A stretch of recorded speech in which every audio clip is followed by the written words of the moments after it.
Segundo a súa temperatura clasifícanse en augas frías 20 graus centígrados, hipotermais ata 35 graus, mesotermais ata 45 graus, hipertermais ata 100 graus e supertermais ata 150 graus. De onde veñen? Como se producen?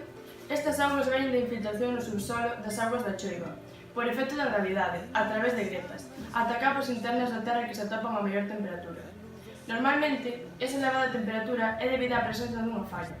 Así, as augas subterráneas, que se quentan polo calor que produciu o desprendemento da falla, soben ao longo das gretas que forman o plano de falla en forma de vapor de auga ou auga quente. A falla da nosa zona é da época excílica e tardou en formarse, é dicir, estivo movéndose 100 millóns de anos, desde fai 380 millóns de anos ata 280 millóns de anos.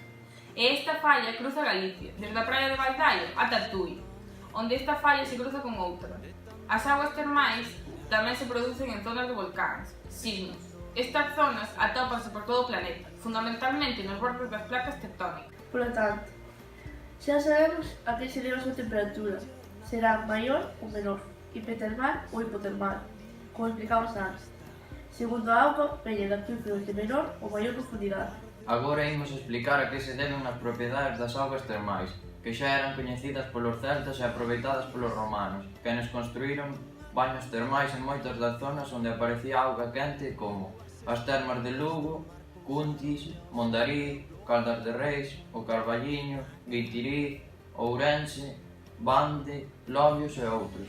Ao subir, as augas quentes van colándose polos pequenos sacos das rochas, disolvendo algúns dos minerais que atopan nelas. Na imaxe podedes ver o caso límite dunha rocha de granito antes de sufrir a acción das augas termais e despois. Así, dependendo de cal sexa a zona pola que ascende a superficie da auga, o tipo de rocha e, polo tanto, os minerais que a arrastran son diferentes e entón as augas teñen diferentes composicións químicas e distintas propiedades terapéuticas.